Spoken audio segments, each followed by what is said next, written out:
On the morning this story begins, the city of Pompeii is already old. Its walls were raised centuries before. Its bakers have been awake since long before the sun. The first carts are already moving, their wheels rattling over stones worn into smooth grooves by the carts of their grandfathers.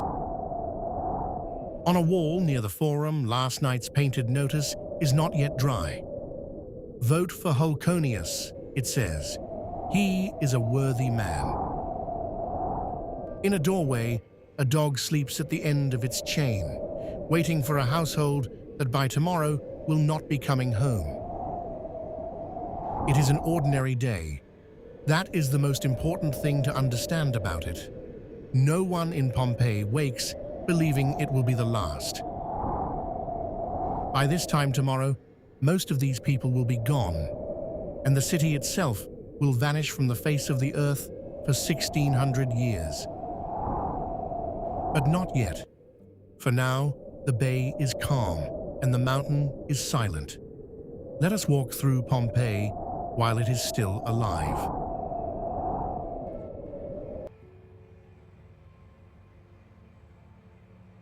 Look at the mountain. It rises out of the Bay of Naples like a sleeping giant, green to its summit, wrapped in the soft haze of morning. The Romans call it Vesuvius. They do not know it is a volcano. To them, it is simply a mountain, fertile, generous, and, as far as anyone living can remember, harmless. For 400 years, the fishermen of Pompeii have launched their boats from this shore. The mountain has watched over them the whole time and never once stirred. The earth on these slopes is the richest in all Italy. Old ash, broken down over ages no one has bothered to count, has made the soil black and deep and kind. The grapes grow sweet and heavy. The wine of Pompeii travels far, to Rome, to Gaul, even to the cold edges of Britain. No one alive remembers why the ground gives so freely. Olive, fig, and wheat terrace the lower hills. The mountain feeds the city without ever being asked. It is loved the way you love a thing that has never hurt you. Down at the harbor, the day is already loud. Merchant ships ride at anchor with their sails furled, waiting their turn against the stone quays. Clay jars come ashore by the hundred, wine going out, oil and grain coming in, and the famous fish sauce of Pompeii, sealed and stamped, bound for tables across the empire. Slaves carry the cargo up the ramps toward the gates. Pompeii is not a large city, perhaps 15 or 20,000 souls, but it is a wealthy one and a comfortable one. Its walls have stood for centuries. Its streets are paved, its houses painted, its fountains running clean. To live here in this year is to be fortunate, and most people know it. This is the world we are going to lose. So let us take our time inside it. Let us go in through the gate, into the city, while the morning is still soft.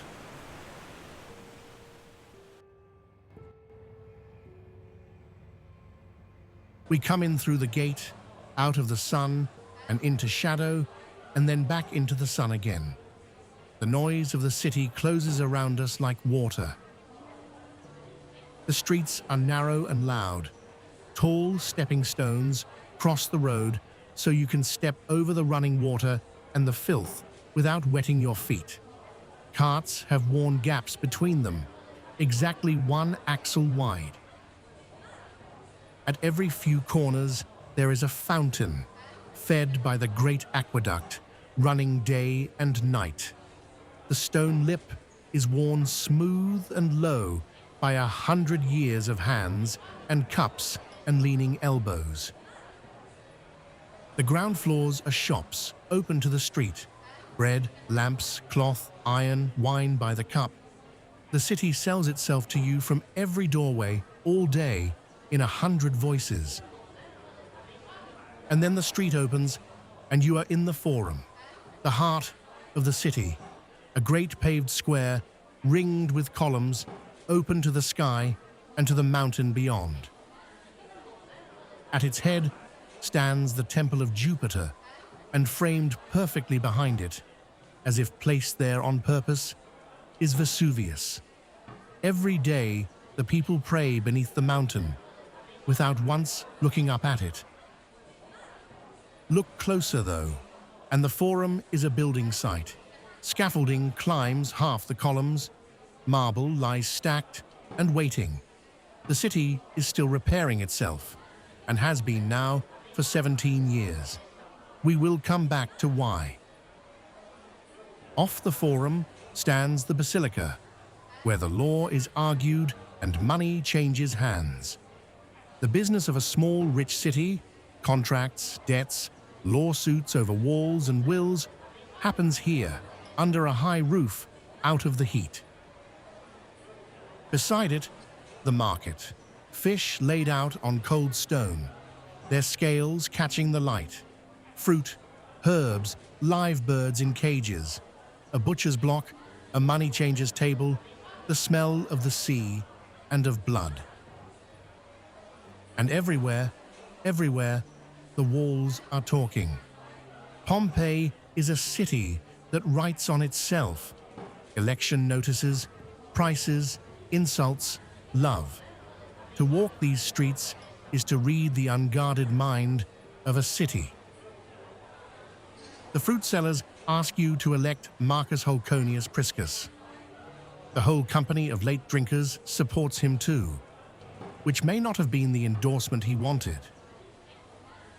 And one weary line, scratched by someone who had read too many of them. I am amazed, wall, that you have not yet collapsed, holding up, as you do, the tedious scribblings of so many writers. There are tender ones too. Auge loves Alotinus. Marcus loves Spendusa. And more honestly than any monument, whoever loves, may they prosper. In the afternoon, the whole city goes to the baths, rich and poor, citizen and slave, in the same hot water. It is where Pompeii does its talking, its bargaining, its gossiping. You undress in the changing room, hand your clothes to a slave, and hope to find them again. Then you pass from the warm room to the hot room to the cold plunge, and you do it slowly, because there is nowhere you need to be. There is no soap. You are oiled and then scraped clean with a curved bronze blade called a strigil. The oil, the dirt, and the day are scraped off together and flicked onto the floor. On the eastern edge of the city stands the amphitheater, the oldest in the Roman world that still survives. 20,000 people can fill it. On the days of the games, the whole city does. It is older than the Colosseum in Rome by more than a century. The Pompeians are proud of it the way a small town is proud of one great thing it has that the capital does not. The gladiators live and train in a barracks near the theater. They are slaves, and they are also stars. The walls of their quarters are covered in the kind of writing only a star receives. Celadus the Thracian. One wall sighs, makes the girls sigh. Crescens the net fighter, lord of the girls. They will die young and bloody, and they are adored. But the games are dangerous in ways beyond the sand. 20 years ago, a brawl broke out here between Pompeii and the neighboring town of Nuceria. Knives came out in the stands. People died. The scandal reached the Emperor Nero himself in Rome. As punishment, Pompeii was banned from holding games for 10 years. To this city, that was a wound. Someone painted the brawl on a wall so no one would forget. Near the gladiators' barracks stands the theatre, cut into the hillside, open to the sky. 5,000 can sit here in the cool of evening and watch the old Greek tragedies and the broad Roman comedies and forget the day they have had.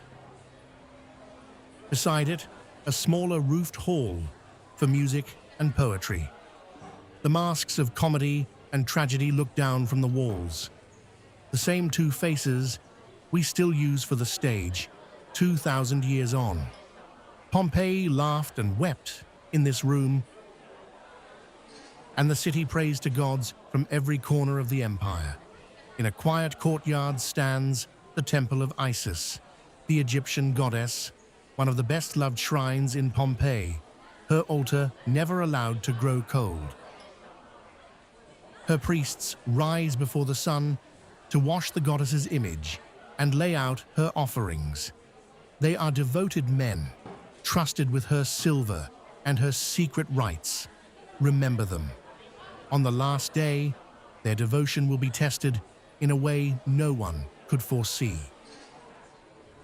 And in a lane near the Forum stands the lupanar, the brothel, its little stone rooms, as plain and human as everything else here. It is today among the most visited corners of the ruined city, not for what it was, for what is written on its walls. Because here too, ordinary people scratched their names, and the names of those they met, and whether they had been happy, never dreaming they would be read, leaving behind, without meaning to, some of the most honest words a Roman ever wrote down. On the edge of the city, in a great villa, there is a room painted around all four walls with a single, unbroken scene. Life-sized figures, glowing red, caught mid-ritual. No one today is entirely sure what it shows. A bride being initiated into the secret rites of the god Dionysus, most believe. The figures look out at us across 2,000 years and will not explain themselves. The Pompeians paint everything. Gardens onto walls so a windowless room can open onto a grove. Birds, fountains, distant blue hills, a whole imagined world kept fresh in plaster. And the grandest house of all is the House of the Faun. So large it takes up an entire city block, with not one courtyard garden, but two. In its entrance pool dances a small bronze faun, arms raised, mid-step, caught forever in a moment of joy. The house is named for him. He has been dancing here for 200 years already. And set into the floor is a mosaic made of more than 1 million tiny stones. Alexander the Great charging into battle, his eyes fixed on the fleeing Persian king. A masterpiece on a floor in a private home. At the threshold of another house, worked into the floor in black and white stone, a chained dog bares its teeth above a single word, Carve Carnum, beware of the dog, a joke and a warning, and we will find a truth. This is the city, rich and crude and beautiful and loud. Now let us see how it lives, not in its temples, but in its kitchens and counters and back rooms on an ordinary day.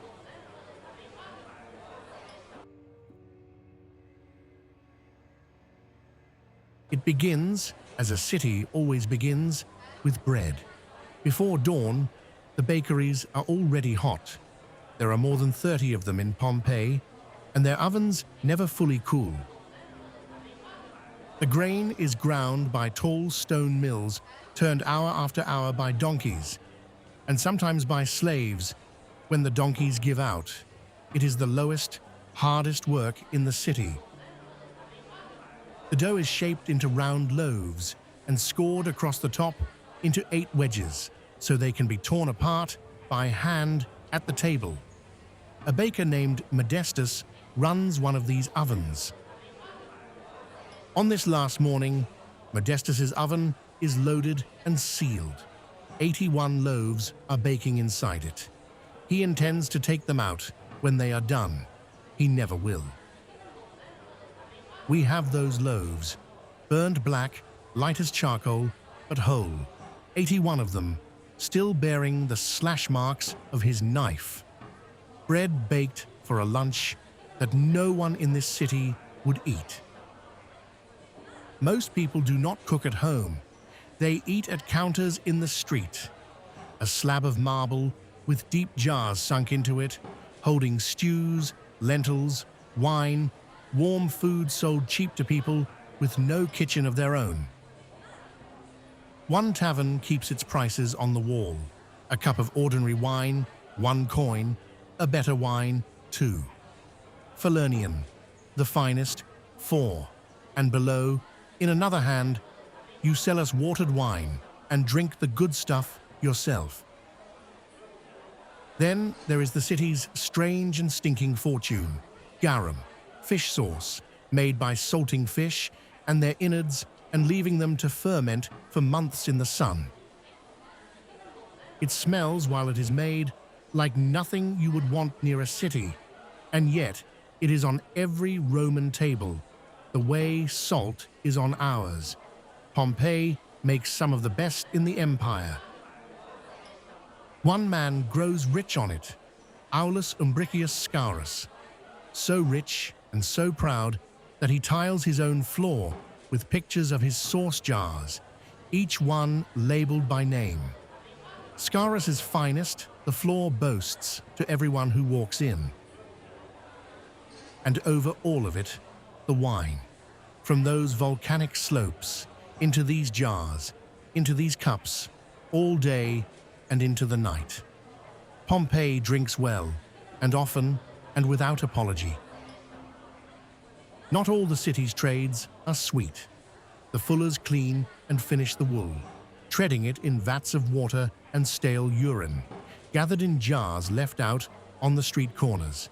It stinks, and it is essential, and it makes some men comfortably rich. One such fuller keeps a fine house, with a dog chained in the entrance to guard it, the custom of the city, written in mosaic on a dozen thresholds. Beware of the dog. It is a good dog. It is doing its job. It will still be at its post when everyone else is gone. In the evening, those who can afford it dine lying down, propped on one elbow around a low table, eating slowly through many small courses while a slave refills the cups. One dining room keeps its rules painted on the wall, in verse. Let the slave wash and dry your feet. Mind the linens. Keep your longing looks off another man's wife. And postpone your tiresome quarrels if you can. If you cannot, go home. On the walls around them, painted feasts that never spoil. Figs, pomegranates, a glass bowl of fruit, a small bird stealing a grape, beauty arranged to outlast the meal. It has outlasted everything. And then the lamps are lit, small clay lamps, a wick floating in oil, 1 flame each. The city softens into pools of warm light, and the talk grows quieter, and the long Campanian night comes down. This is Pompeii, alive. A whole city of small lives, baking, selling, bathing, loving, quarreling, sleeping. None of it grand, all of it ordinary, all of it about to become the most studied ordinary in the history of the world. Because while the city sleeps, the mountain it has never feared is not a mountain at all. It is a lid, and underneath it, the pressure has been building for a very long time.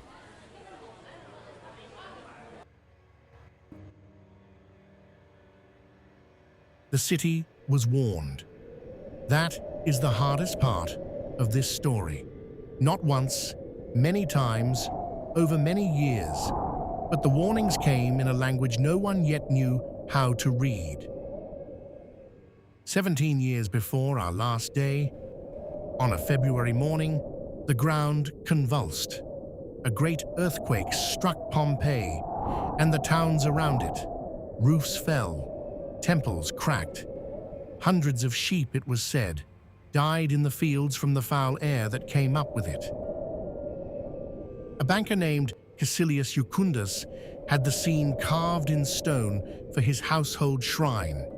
The temple of Jupiter leaning, statues sliding, the whole solid world tipping. He meant it as thanks for surviving. We read it now as a warning ignored. Far away in Rome, the philosopher Seneca wrote about the quake. He tried to calm people. The earth shakes, he said. It is in its nature. There is no safe place to flee to, so do not live in fear. It was wise, it was also wrong. For 17 years, Pompeii rebuilt, slowly. The Forum was still wrapped in scaffolding on the last day. Some houses were grander than before. Some still bore the cracks. The city had decided the worst was behind it. This is what people do. We patch the crack. We repaint the wall. We tell ourselves the shaking was a single bad event. Finished, survived, and not what it truly was, the mountain clearing its throat. And so we arrive at the last days, late in the year, high summer, the old accounts say, though newer evidence hints at autumn, the grapes already in, the braziers already lit against the cool. Either way, a season of plenty, drawing to its close. In the final days, the ground begins to tremble again. Small shudders, a cup ringing faintly on a shelf. But these are people of Campania. The earth always trembles here. They have a saying for it, almost a shrug. Pliny the Younger, who will live to write it all down, remembers that the tremors were not particularly alarming because they are frequent in Campania. Frequent, ordinary, nothing to fold a tunic over. But other things are stranger. Some of the wells and springs are said to have failed, the water sinking away into the ground as if something below were drinking it. In a city fed by fountains, a dry spout is an omen, if anyone stops to think. The animals know first, as animals so often do. Dogs will not settle. Birds lift from the rooftops for no reason and wheel and will not land.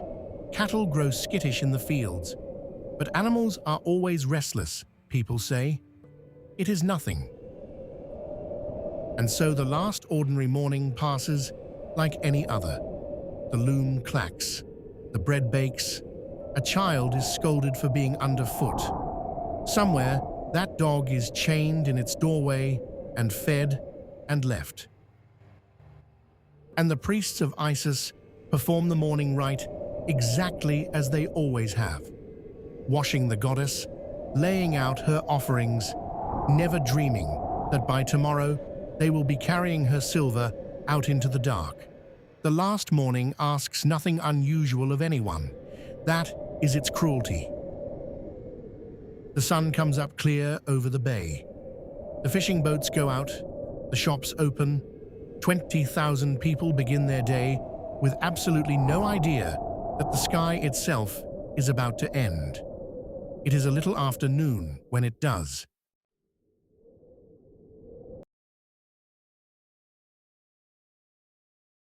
A little past midday, the mountain is quiet, and then, with no more warning than the small tremors no one heeded, the top of Vesuvius tears open. The sound reaches the city a moment after the sight, a single, enormous crack felt in the chest before it is heard. The people in the Forum turn. The people at the counters set down their cups. Everyone looks at the mountain. A column of grey is rising off the summit, straight up, impossibly fast, faster than anything in the world should move. Up and up and up until it is taller than the eye can follow. Across the bay, the young Pliny watches it climb and reaches for the only thing it resembles. A pine tree, he writes, a single tall trunk lifting into the sky, then spreading at the top into branches. Beautiful, almost, from a safe distance. But the people of Pompeii are not at a safe distance. They are directly beneath it, and the wind, on this of all days, is blowing the column out over the city, over their roofs, their streets, their children. The light changes first.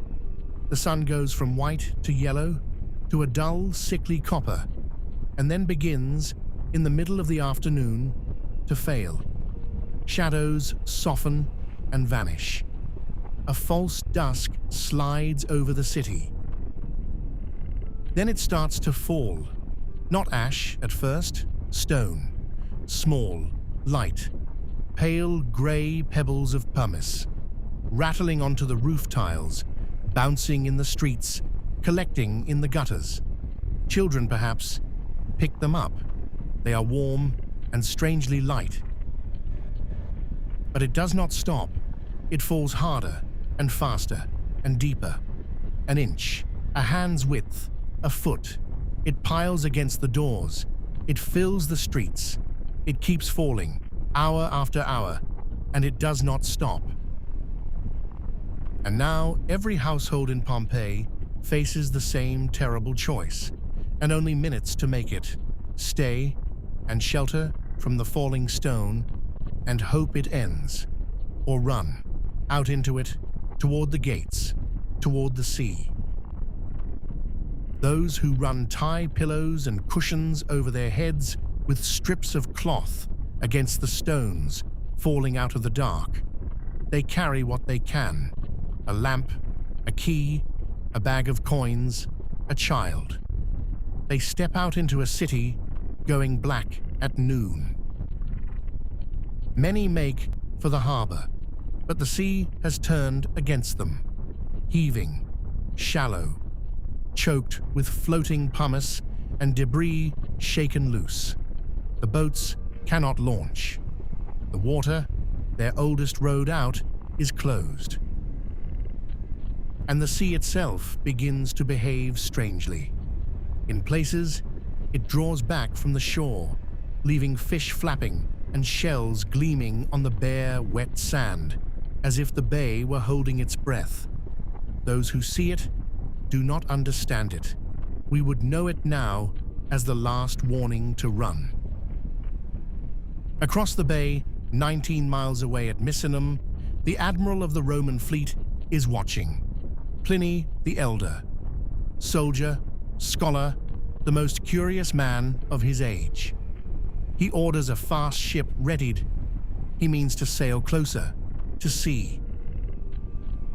Then a message reaches him, a woman named Rectina, trapped on that shore with no escape but the sea, begging for rescue. The admiral changes his orders: launch the warships. What began as curiosity becomes a rescue. He sails straight toward the thing everyone else is fleeing. Ash and hot cinders fall on the decks. The helmsman begs to turn back, and here the old man says the line his nephew will make sure we never forget: fortune favors the brave. Steer for Pomponianus. He cannot reach the trapped woman. The shore is sealed by debris. So he runs to Stabii, to the villa of his friend Pomponianus, further down the coast. He arrives calm. He bathes. He dines. He pretends, for their sake, that this is survivable. That night, to steady the terrified household, the old man lies down and sleeps, genuinely sleeps. They hear him snoring through the door. Outside, the mountain is a sheet of fire in the dark, and the courtyard is filling with stone. Back in Pompeii, the dark is now complete. not the dark of night. There are no stars, no moon, no edges to anything. Pliny the Younger describes it exactly. Not a moonless night, but a closed room with the lamp put out. And in that dark, he writes, you could hear them, women wailing, children crying out, men shouting for parents, for children, for wives, knowing them only by their voices in the black. Some prayed to the gods, but more, he says, decided there were no gods left anywhere, that this was the last night, not of a city, but of the world, that the darkness had come for everything and would not lift again. And for thousands, they were right.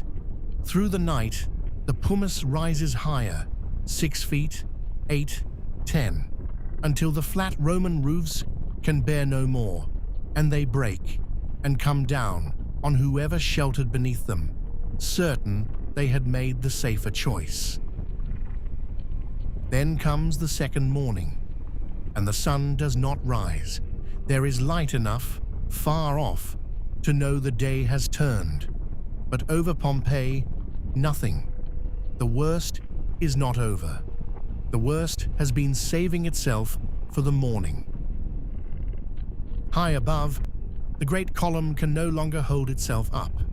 It has spent its force, and now, instead of rising, it begins to collapse. Millions of tons of superheated ash and gas falling back onto the mountain and rushing down its slopes. This is the thing that truly kills Pompeii, not the falling stone. This, a surge, an avalanche of scorching gas and ash, hugging the ground, moving faster than a man can run, hotter than boiling water, silent until the instant it arrives. It reaches the walls in moments. There is no shelter from it, no door thick enough, no cellar deep enough. It pours over the city and through every open space at once. For everyone still alive in Pompeii that morning, those who stayed, those who survived the night, those who had run out of city before they ran out of dark, it is over in a breath. It is, at least, fast. And then, stillness. The surge passes. More ash falls, and more, sealing everything beneath it. By the time the mountain finally quiets, the city is gone. Not damaged, not buried. Erased, under 20 feet of ash with the rooftops far below. What is left is what was dropped. A sandal, a key still held in a hand, a coin purse, a ring, bread in an oven, a dog at a chain. The small, ordinary belongings of 20,000 ordinary lives stopped between one moment and the next. And the priests of Isis, remember them, did not simply run. In the falling dark, they gathered up the goddess's treasures, her silver and her sacred images, and carried them out into the storm, trying to save what they had sworn to protect. They did not get far. They were found together centuries later, strung along their escape route through the buried streets, and with them, the goddess's silver, still in their arms, faithful to the very last, to a goddess who could save neither them nor herself. Across the bay, at Stabiae, the old admiral wakes from his impossible sleep. The courtyard has nearly filled with stone. Another hour, and the door would not have opened. They tie pillows on their heads and go down to the shore to try for the sea. But the sea is still wild, and the air on the beach is thick with sulfur and fume. The old man, heavy and short of breath, lies down on a spread sail. He asks for water, twice, and drinks. And then the fumes take him, where he lies, on the sand. His companions flee. When they come back days later, they find him exactly where he fell, untouched, his clothes in order. Looking, his nephew writes, more like a man asleep than a dead one. He had sailed toward it to save others. He is the one, death from that day we know by name. And in the buried city, in the silence, under the ash, one thing is said to have kept moving for a while. The aqueduct, still running, water still whispering through the dark to a fountain no one would ever drink from again. Then even that stopped. 2 days. That is all it took. 2 days to end a city that had stood for 600 years. And then the mountain went quiet and stayed quiet. And Pompeii began the longest part of its story. The part where nothing happens at all.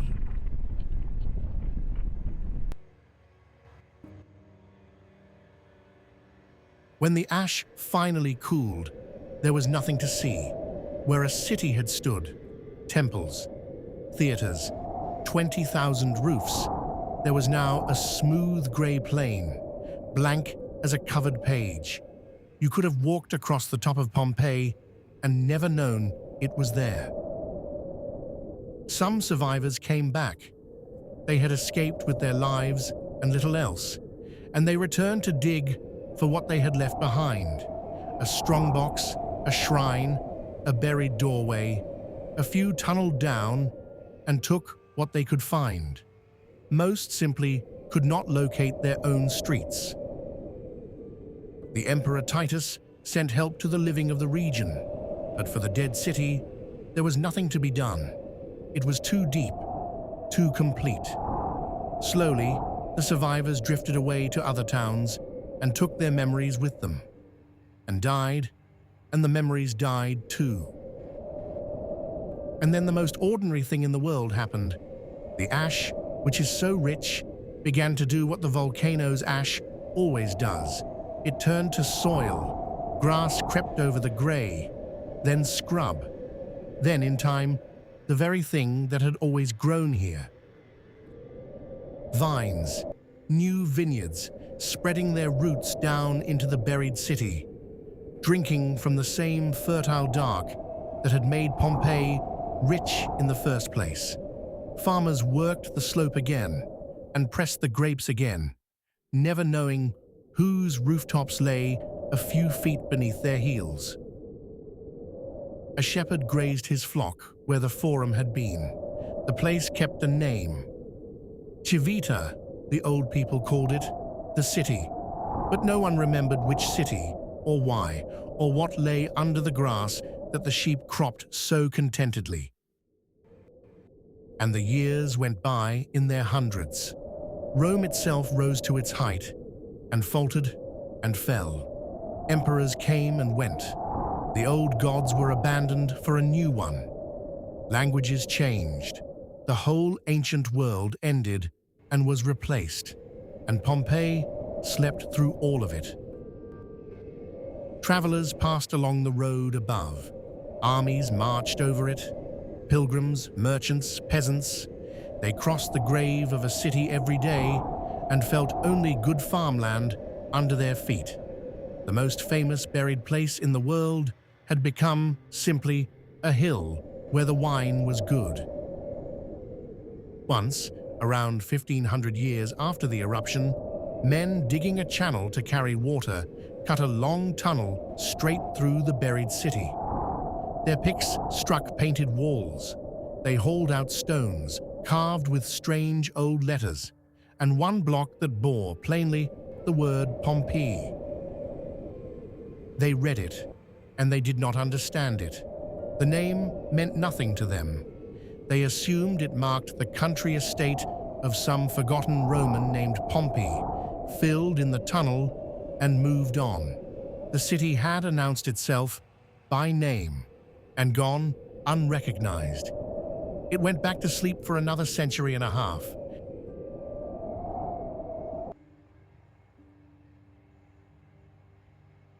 The waking, when it came, was an accident too. In the early 1700s, men digging a well near the coast broke through into a buried room and brought up colored marble and statues, perfect and ancient. They had stumbled into Herculaneum, Pompeii's drowned neighbor. The king who ruled Naples wanted treasures for his palace. And so, in the year 1748, the spades came at last to the hill called Civita. They did not yet know what they were digging into. They only knew the ground gave up wonders. At first it was plunder, not study. They sank shafts, tunneled in the dark, tore frescoes from walls and statues from niches, carried off what was beautiful and portable, and often filled the holes back in behind them. A city was being looted before it was even named. But the things they were finding stopped them in their tracks. Paintings as bright as the day they were finished, reds that had not faded in 17 centuries, loaves of bread, eggs in a bowl, a city not ruined by time, but paused by it, kept impossibly fresh. And then, 15 years in, an inscription settled the question that the tunnel diggers had missed entirely. This was no rich man's villa. This was a town, a whole town, with a name. This was Pompeii, the lost city of the histories, found. For another century, the digging went on, greedy and careless. Then, in the 1860s, one man changed everything. Giuseppe Fiorelli stopped the looting and started a science. He numbered every house and street. He dug from the top down, gently, to keep the city whole. And Fiorelli noticed something everyone before him had broken straight through. Here and there in the hardened ash were hollow spaces, odd, empty cavities, often with a few old bones at the bottom. He stopped, he thought, and he understood what they were. When the surge had killed the people of Pompeii, the ash had set around them like wet plaster around a mold.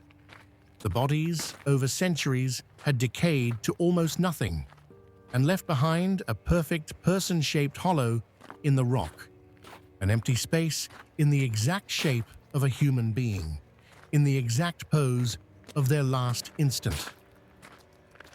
So Fiorelli did something that no one had thought to do.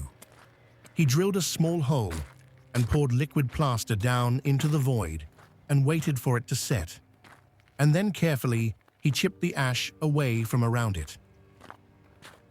And a person came out of the ground, not a skeleton, not a statue, a shape, the true shape of someone who had lived here, frozen in the position in which they died. After 1800 years, the dead of Pompeii were given back their bodies. They are unbearable to look at and impossible to look away from. A man lies on his side, hands drawn up to his face, as if simply asleep. A woman shields herself with her cloak. A person sits, hands over the mouth. Against the air, they could not breathe. They are found together, mostly. Families in cellars they had hoped would save them. A tall figure and a small one, side by side. People who, in the last dark, chose not to die alone and reached for each other and were kept that way. And in the doorway of one house, they found a dog, still wearing its bronze collar, still fixed to the chain that held it to the wall. It had twisted onto its back as the stones rose around it, trying to climb the air, trying to reach a door that never opened. You remember this dog. We met it on the first morning, asleep in its doorway, waiting for a household that did not come home. It was left chained when they fled. It is the most famous animal in the ancient world now, and it only ever wanted the door to open.